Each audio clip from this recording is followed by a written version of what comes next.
DJ Lambo describes her sound as a fusion of house music, techno, Afro-pop, and hip-hop. Now, she is obviously a Nigerian DJ. She rose to become the head of the Chuck Boy Nation, that's CBN, and record imprint of Chocolate City Music. And of course, she has been able to solidify her name as one of the biggest DJs out of Nigeria in a complete different niche of her own, a complete different style of her own. It is clear that she just is loving and living her best life through her music and her art. Now, she just put out her first album, Tale of Two Cities. If you haven't listened, let me be the one to tell you it's an absolute vibe. And we've got DJ Lambo here to speak in this, as well as the music industry in Nigeria and the world of being a DJ. DJ Lambo, welcome to the show. Thanks for joining us. Hi, thanks for having me. Absolutely. So, I'd like to ask, like I said in my introduction there, you are one DJ that just, you've carved out a niche for yourself in your style, in the way you DJ, in the way you relate with your fans as well, in your vibe. So, quick question, how would you define what you do? And, what exactly does it take to be a proper DJ? And I use the word proper because these days, everybody just wakes up and says, oh, hey, I'm a DJ. Well, I think to be a DJ, you have to first and foremost be yourself, completely yourself. Don't just get into DJing because everybody seems to be doing it, or because you want to be famous, or because you just want to be in entertainment, or because you feel it's going to put food on your table.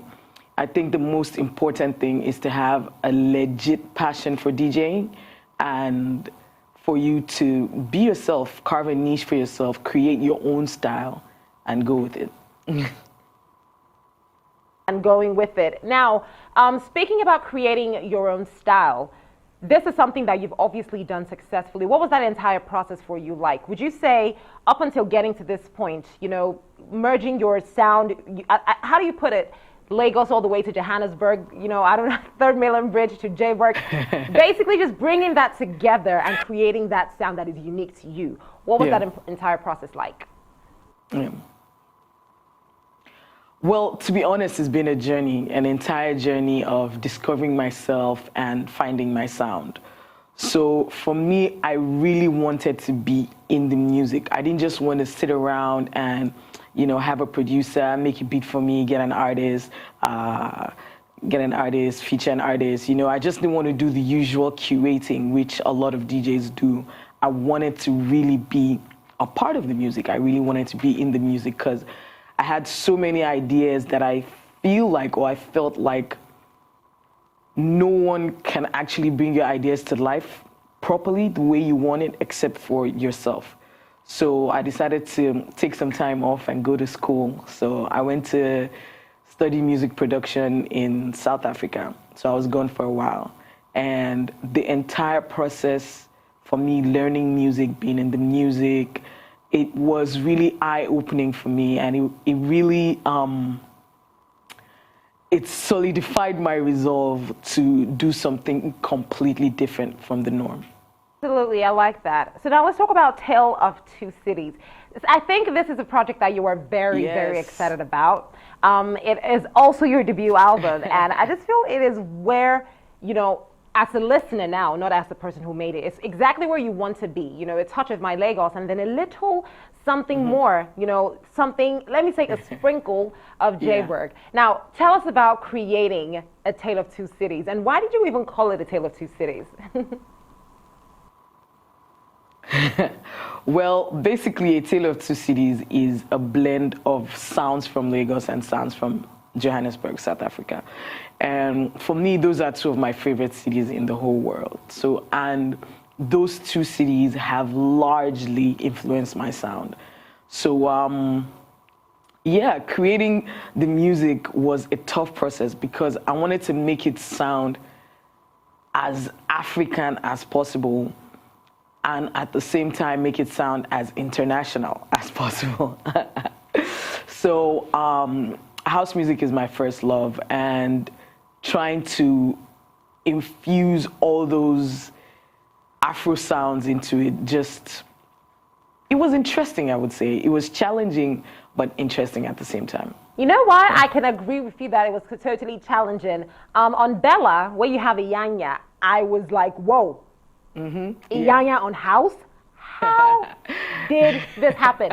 Listen, I feel like it's You know something what? that Yeah, yeah, actually has, really. yeah? Go ahead. Sorry, Yeah, I cut okay. you. So I feel like personally, I've never really been a fan of house because I just feel like it's Yeah. not really, you can't really vibe to it. But when I listened to Bella I was like, okay, so how did you put that together? It is literally Joburg and Lagos in that track. Yeah, I was gonna say, Yaya actually really likes house music, by the way, and getting him to do it was super easy. He did it in like a night, and he sent it back to me. But making the beats, I worked with a guy called Win on that one. He's a Togolese producer based in Johannesburg, and in fact, we made that beat in about 2 hours. I think that night the forces were with us. It just kept coming. The ideas kept coming. We just kept adding the sounds, and in 2 hours we were done. And the first person I heard on it was Lady Donley. So I hit her up. I'm like, yo, girl, I have something for you. Check it out. And when she listened to it, she loved it so much. She called me back. She was excited. She's like, yo, Lambo, we got to do this. And so she sent me back her verse. And then next person I heard on it was Inyanya. But unfortunately, at the time, I didn't have Inyanya's number because I think he changed his number and I hadn't seen him in a while. So I was wondering, yo, how can I get through to this guy? What do I do? What do I do? And then as luck would have it, I ran into him. And he was like, I'm like, yo, I've been looking for you. He's like, what, really? I'm like, yeah, I have something for you. So I sent it to him on WhatsApp and he's like, yo, Lambo, this is really hard. I'm going to work on it. And the very next day, he sent me his verse. I listened to So it, I and think all I making could that record was, I don't know, it was like divinely orchestrated. I totally agree. Everything just happened like bam, bam, bam. I couldn't agree more. I could tell though, because when I listened to the song, I could literally just, how Iyanya can be very expressive of himself and he just wants to just scream. I can imagine Iyanya belting out that song right now because, it's just that. And it's such a vibe. Anyway, speaking about, working with Iyanya, you also had Ice Prince on this as well. I have to say though, picking the artist you chose to feature on this, looking at the kind of album you were trying to create, how did you make that selection? Because it must have been a very difficult one. Even Saz on it as well. Buju. Yeah, so did I what? I'm saying like Buju as well was on it. I think with on Patty Day or something, yeah. Yeah, Buju. Yeah, so for me, basically, I wasn't just trying to feature just anybody, I was trying to actually make music. And for the kind of music I was making, I wanted to feature the people that I could actually hear on the music, that would do justice to the music, So for me, I wasn't trying to chase like people who are quote unquote popping or people who are, in right now. I'm just trying to make music and I'm not trying to, fit my music into a box or anything, So it just happened, The Ice Prince one, as that song actually is 4 years old. CK and I worked on that song together a long time ago. And as soon as we were done, CK did the chorus. I was like, yo, the only person I can hear on this is Ice Prince. And then I hit Ice Prince up. I'm like, yo, I have this record. I want you to vibe on it. He's like, yeah, sure, come through to the house, man. Let me hear it. As soon as I played it, Ice Prince recorded his verses on that record in like an hour tops. It was such a vibe in the studio that night. We were just vibing. It was so amazing.